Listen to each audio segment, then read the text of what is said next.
Good evening, and thank you for watching ECSO News on Blab TV, where facts matter. I'm Chief Deputy Chip Simmons. And I'm Amber Southard. We need your help identifying different suspects involved in crimes throughout Escambia County, including 2 armed robberies, a burglary, and 2 shootings.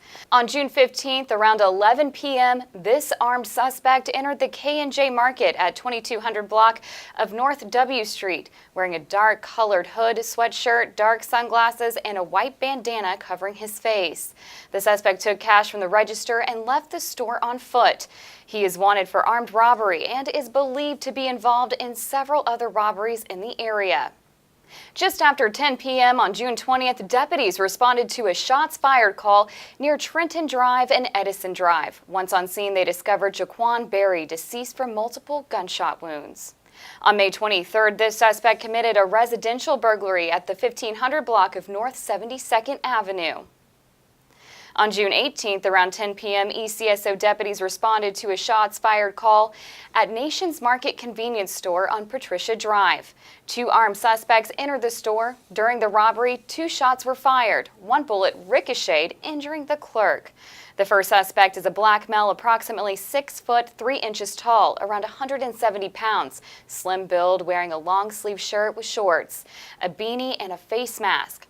The second suspect is a black male approximately 5 foot 6 inches tall, around 150 pounds, wearing a dark hoodie and a camouflage sweatpants, a ball cap, and white face mask.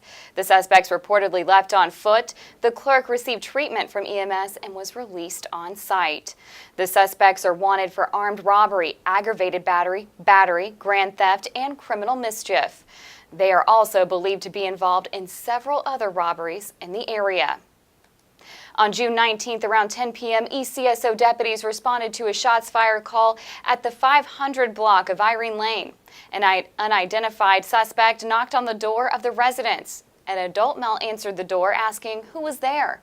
The suspect then shot through the door, striking the adult male in the stomach. The victim was transported to a local hospital where his injuries did not appear to be life-threatening. The victim was not able to provide a description of the shooter. If you have any information about the suspects in any of these incidents, call Crime Stoppers at 433-STOP or the ECSO at 436-9620. We have some traffic tips for Blue Angels practice on NAS Pensacola. The U.S. Navy Blue Angels are back in practicing over the skies of NAS Pensacola on scheduled Tuesdays and Wednesdays at the Naval Aviation Museum. You can verify show dates and times before heading to the base at their website. Here are some traffic tips to help you on your way to the Blue Angels practice. Make sure you give yourself ample time to get on base. If you're not on base 30 minutes prior to the show, the parking lot will most likely already be closed. I know, it's tough. A sign will be placed on Blue Angel and Gulf Beach Highway to let people know when the parking lot is full. Once the lot is full, no one else will be allowed on base to view the practice. As a reminder, NAS Pensacola access for all unescorted non-DoD cardholders must be through the West Gate on Blue Angel Parkway to observe the practice or visit the National Aviation Museum. Lighthouse or forts, all vehicles occupants over the age of 18 years old must have a current photo ID. Have your IDs ready before you pull up to the gate. Signs are posted on base to direct visitors to viewing and parking locations. Once parking reaches max capacity, again, no one else will be let on base. Cub Scout Pack 36 visited the Escambia County Sheriff's Office to learn more about their Sheriff's Office. The Scouts started off with a meet and greet with Sheriff Morgan, where they asked him lots of questions about life and law enforcement. They then went on a tour of dispatch, crime scene, and watched a demonstration by Deputy Markham and K-9 Benja. The donut strike is officially over. The Escambia County Sheriff's Office, Escambia County Fire, Pensacola Fire Department, and Pensacola Police Department, along with several local businesses and organizations, collected 30,000 pounds of food for Manna food pantries during the drive. Thanks to the generosity of so many in Escambia County, we are celebrating with our very first Coffee with the First Responder on Wednesday, June 27th at 8 a.m. at Maynard's Donuts on 9 Mile Road. We hope to see you there. A huge thank you to Cross Faith Church in Molino for providing a complimentary barbecue lunch to the Escambia County Sheriff's Office. As you can see by the line, it was a hit. We really do have an amazing community here in Escambia County. Thank you for your support and the wonderful lunch. Congratulations to Philip Joyner for his 5 years of service at the Escambia County Sheriff's Office. Sheriff Morgan presented Philip with his 5-year service pin. Congratulations, Philip. And congratulations to the Escambia County Sheriff's Office Volunteer of the Year, Karen Powell. Karen has been a volunteer for more than 3 years with the Escambia County Mounted Posse, as well as helping in the Citizens Law Enforcement Academy, Neighborhood Watch Academy, and Camp Friendship. Our Camp Friendship has wrapped up for this summer. Our school resource officers organized 2 one-week camps at Ransom and Jim Bailey Middle Schools earlier this month with the help from our Mounted Posse, explorers, and additional volunteers. We also had first-time volunteers from the Pace Center for Girls and the Santa Rosa and Pensacola Police Department SRO programs. Camp Friendship is a chance for children to learn the history of Pensacola and get to know their local law enforcement officers. Camp Friendship is a 2-week day camp for kids in Escambia County. What we do is we partner with the Escambia County School District. We use their facilities. We're here at Jim Bailey. Last week we were at Ransom Middle. So what we do is we select kids from these various schools that feed these middle schools, and we invite them to a summer camp. It's 8 to 4, Monday through Friday, and during the camp we just interact with the kids. Law enforcement officers, we run the camp. We're here with Pace Center for Girls, they help us. We have volunteers from the Sheriff's Office. And during these camps, we go to the Navy Aviation Museum, we go to the Road Prison, we go to the Sheriff's Office. We do arts and crafts here with them, we play games. I think they're important because these are younger kids. These are 6 to 12-year-olds in a time of their lives where they're being influenced one way or the other. And if we as law enforcement officers can influence them to make good decisions, you know, be on good behavior and be good citizens out in the public and at school, of course, and at home, that I think makes a better community. And if they can look at us as not only law enforcement officers, but somebody who wants to be with them, that will come alongside them and play games with them and be just human, be that interim father, big brother, whoever you want us to be at that time, that's what we're trying to do. And it's just for a week that we can interact with these kids and hopefully make an impact on their lives. And again, like I said earlier, I hope it's something that they will remember, that I had a summer camp with the Sheriff's Office in Escambia County in June of 2018, and it was one of the best times of my life. Our July 26th Citizens Law Enforcement Academy is filling up fast. The 8-week CLIA class begins July 26th from 5 to 9 p.m. at the Administration Building located at 1700 West Leonard Street. Complimentary meals are provided for attendees. The Citizens Law Enforcement Academy is a great opportunity to meet, interact, and learn from the men and women of the Escambia County Sheriff's Office. All this with the goal of citizens and law enforcement working together to reduce crime and to make Escambia County a safe place to work, worship, and live. Sign up early to attend on our website, escambiaso.com. The Escambia County Sheriff's Office is offering a free training opportunity to help places of worship consider the security needs of their facilities and operations. The training is designed for anyone responsible for the safety of their place of worship and will help attendees to understand the challenges and needs of worship security. The goal is to make the process of creating a secure environment easier, less expensive, and more efficient. The next class will be held at the ECSO at 1700 West Leonard Street on Tuesday, July 31st at 5:30 p.m. Seating is limited. To secure a seat, please complete a registration form at escambiaso.com. Who's ready for the Blue Angels Air Show on Pensacola Beach? Escambia County Sheriff's Office deputies have been attending several meetings with the Blue Angels and Santa Rosa Island Authority in preparation for this year's show. As always, we will have extra deputies patrolling the beach that weekend. If you plan on driving out there, you better be up early. Last year, the parking lot was filled by 5:30 a.m. Beach Lieutenant Kevin Pachuki has some additional tips to ensure you have a great time at the air show. What we want the public to know is the traffic pattern out here on Pensacola Beach was changed a few years back over here in the main casino parking lot, where the only entrance to get into the parking lot is sidelines, or near the sidelines entrances like we call it. The traffic pattern is clockwise, and the only way to exit is over here on Fort Pickens Road, and then obviously off the beach through the light. The laws say that you cannot park blocking a driveway, you can't park on the bicycle paths, and you can't park on any sidewalks. If you do park on the side of the road, it's imperative that you don't leave any portion of your vehicle hanging over the white line. That creates a hazard to passing traffic, and we may have to tow your vehicle in those instances. If you do decide to find a parking spot out here on Via de Luna or on Fort Pickens Road, be aware that there are several areas of soft sand that you may not be able to get your car out of without assistance. So be mindful of that when you're deciding whether or not that this is a good spot you want to leave your car for the day. We want people to be aware that the deputies out here working for Island Authority during the Blue Angels Air Show are going to be very vigilant and observing for minors drinking alcohol, which of course is against the law. And at the same time, they're going to be enforcing the no glass bottles on the beach ordinance. Glass bottles are not allowed anywhere in the sandy area of the beach out on Santa Rosa Island. For the Blue Angels Air Show, we get a lot of new people that come out to the beach to experience it from this viewpoint, but we also get a lot of repeat visitors who've been here before.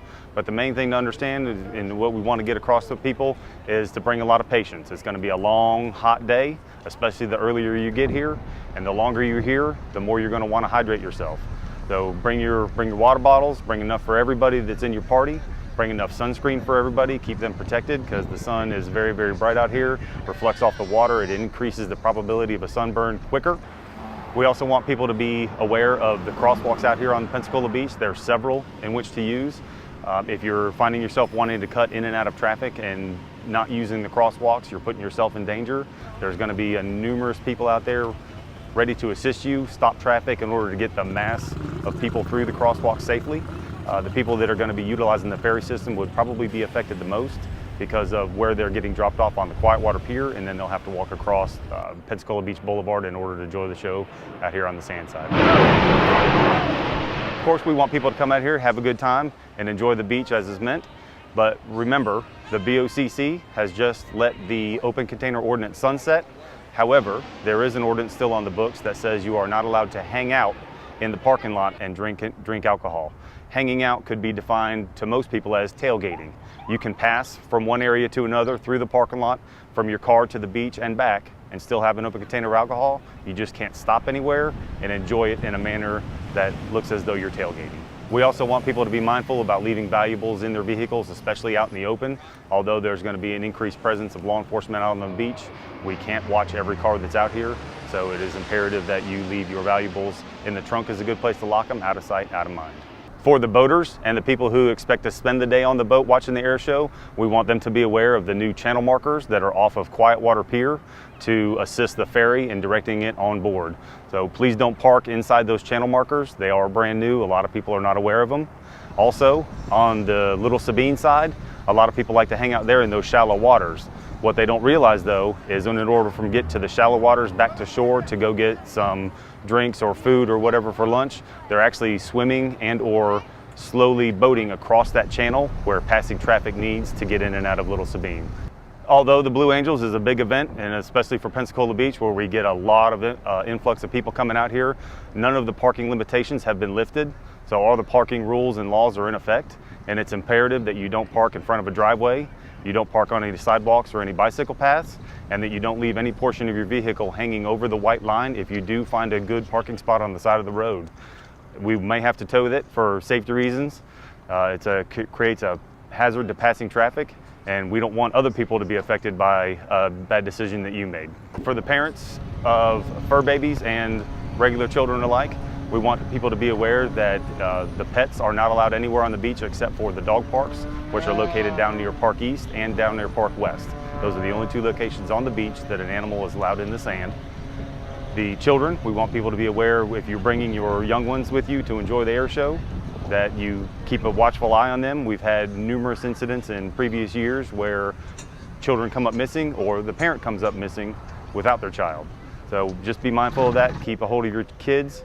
There's going to be a lot of people out here on the beach and they get to disappear very easily inside those crowds. The County Sheriff's Office, and in cooperation with all the other agencies that are going to be out here ensuring your public safety, want you to come out, have a good time, enjoy yourselves, and most importantly, behave. We need your help locating the people in this week's Crime Stopper segment. Our first featured fugitive is Lucas Lorenzo Williams Sr. He's 32 years old and is wanted for escape, cruelty towards a child, fleeing and eluding, resisting a law enforcement officer, driving while license suspended, and 2 counts of passing a forged or altered instrument. Williams is also a member of Warrant's Dirty Dozen, Top 12 Most Wanted Fugitives, and Williams has no bond. Chief, I think you need to take a breath. Whew, no bond, he has a lot of charges, right? That was a long list for him to still be out there. That means he's a habitual offender too. Yeah, that he's, we don't deal with that. You saw or heard those charges. That is ridiculous amount. And I'm glad he's one of our top 12. Well, if you're watching, turn yourself in. If not, and if you know where he is, give us a call. Absolutely. Do the right thing. Our next fugitive is Jerry Allen Lilly. He's 28 years old and is wanted for contempt of court for willful violation of a domestic violence injunction. He has 2 counts of that. Jerry Lilly was also on a Will of Fugitives winner in January, and he has no bond. I was about to say that name is... Sounds familiar to you, It sounded doesn't it? very familiar. We've been looking for him for a while, and then also on our Wanted Fugitive show we do with Sergeant Peterson, we've put him up there as well. So... Well, there's 2 in a row that are on also winners. Yes, that we need to turn him in. You could win a reward of up to $3,000 if you know where he's at. Or, Jerry, do the right thing, man. We're still putting you out there. It's not helping. I mean, as much as you hate seeing us, we hate reading your charges. They're not going away, and we're not Yeah. going to tire of it. Turn yourself in, or someone give us information so we can get him off the street. Absolutely. Andrea Marie Rogers is 29 years old and is wanted for grand theft. Rogers has a bond of $1,000. Well, it's only $1,000. She can turn herself in. She could. She could get that handled. You don't want that looming over you forever. It doesn't go away, like you said. Yes, luckily it's only 1 charge. Get this thing taken care of and do the right thing. Absolutely. If you know the whereabouts of any of our featured fugitives, contact Crime Stoppers at 433-STOP.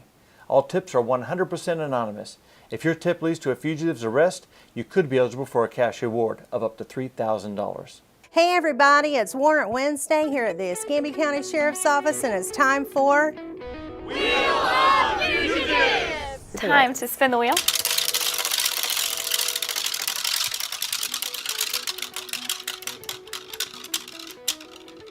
All right, Amber, it looks like this week's winner is Delisha Bullock. She's 32 years old. She's wanted for violation of probation for aggravated assault with a weapon, but no intent to kill, and she doesn't have a bond. Call us.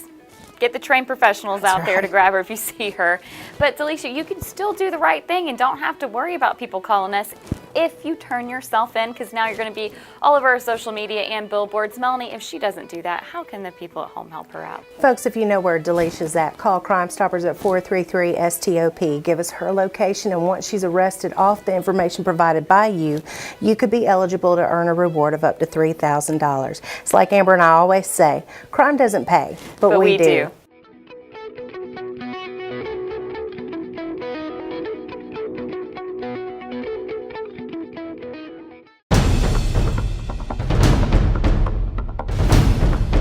We need your help locating the people in this week's Missing Persons segment. Our first missing endangered adult is 38-year-old Sherwin Tyrone McBride. McBride may be driving a 2005 tan Mercury Sable, Florida tag 4608XA. He may be in need of medical attention. McBride was reported missing on June 19th. Our first missing juvenile, 14-year-old Ivan Cortez Marshall. He was last seen leaving his residence on June 18th wearing a green muscle shirt and shorts. Marshall was reported as a runaway on June 19th and is considered a habitual runaway.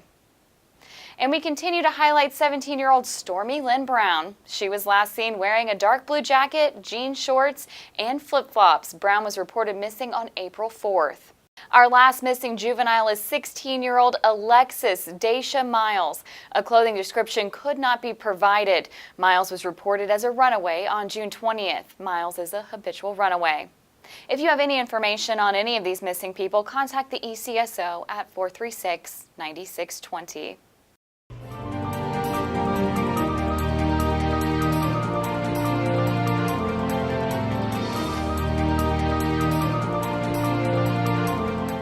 I'm Escambia County Sheriff David Morgan, and thank you for watching Ask the Sheriff. This is your chance to ask me any questions you want answered about the ECSO. Our team hits the streets again, and here are some of the questions you asked.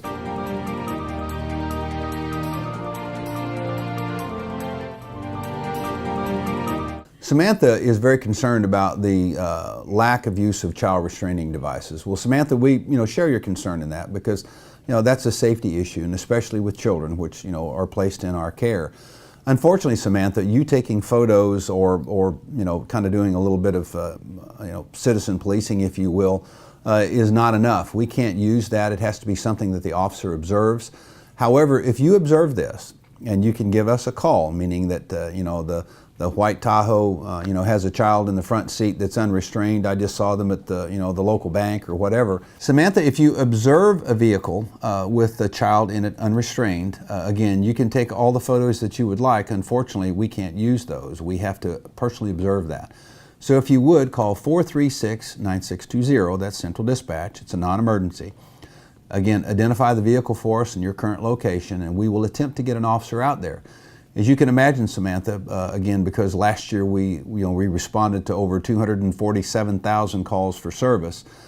We have officers that are responding to robberies in progress, home invasions, et cetera, et cetera. So while I know that that's an important issue, especially from a child's perspective, it may not be high enough on the priority list for us to get there. What you're wanting us to correct, Samantha, is, just like so many things in society today, we're wanting to make citizens responsible and to act responsible. That's something that is far, far beyond law enforcement. But call us, we'll do our best and see if we can assist you in this matter.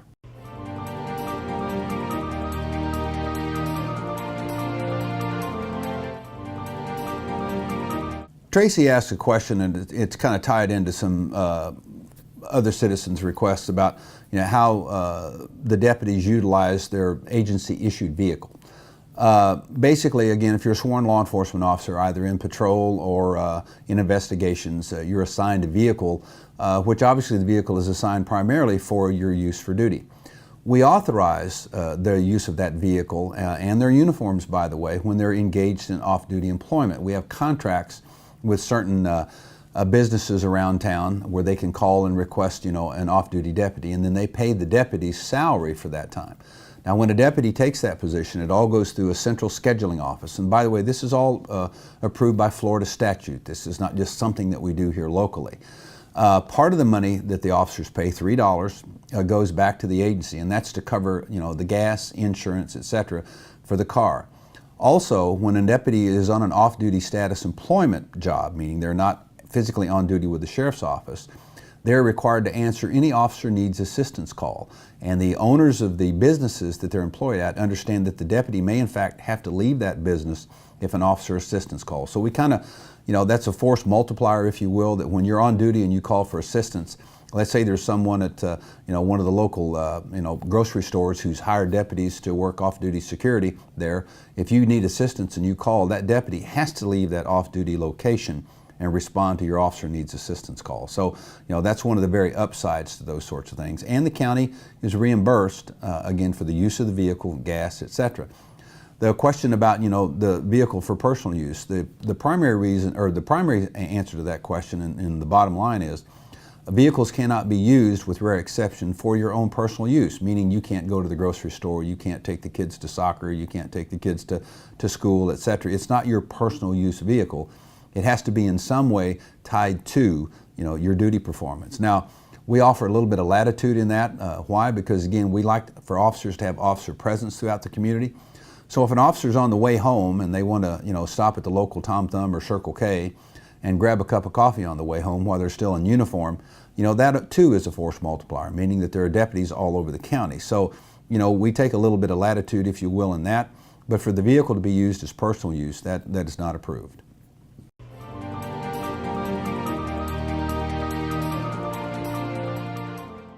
Randy asked the questions, when and how and why are curfews implemented during hurricanes? By Florida statute, Randy, what occurs is when we're in the midst of a hurricane or some sort of natural disaster, or we could have a riot or an insurrection. The Board of County Commissioners will meet, and what they do is in emergency operations, the running of the county during the term of the emergency is turned over to two people. For administration, it's turned over to the county administrator. In that case today, it's Mr. Jack Brown. And for, again, law enforcement operations, it's the sheriff of Escambia County. And so during emergency operations, the county is being, in essence, ran by two people, Jack Brown and Sheriff David Morgan. Now, what we do in those instances, Jack handles all the emergency operations side, and of course, quite obviously, we handle that. Dependent upon the breadth and depth of the destruction that's occurred, and for the safety of the community at large, and of course, in the most extreme cases, the governor can intervene when they declare a natural disaster area and call in, the National Guard within the state of Florida, which has happened in different instances. In consultations with the governor and his staff, the attorney general, and then locally here, they may do a curfew through the governor's office, or we can implement a curfew here in Escambia County, and that's for the safety and security of the citizens, meaning that we have gas lines that haven't been secured, we have power lines that are down, there's a great or high potential for looting because people have evacuated areas and now their possessions are basically strewn all over the countryside. And so in order to prevent that level of mayhem, if you will, we may determine that there's a curfew from the time from sunset to sunrise, and people are not allowed on the streets. Why? Because that's to clear the streets of personnel and to allow law enforcement free and unfettered access to secure our community. So those determinations are made collectively as to the times when they should be implemented and actually what parts of the county they may have. We may actually have the north end, north of 9 Mile or south of 9 Mile, depending upon where the disaster is. So there's a very deliberative process that has to pass, some legal muster, if you will, to determine, again, the breadth and depth of the curfew and its enforceability.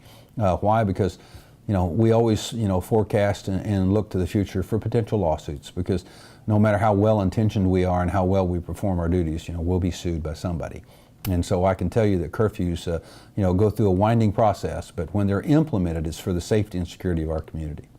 Remember, you can also email your questions and ask the sheriff at escambiaso.com. We'll be back next week right here on Blab TV, Tuesday night at 8 p.m.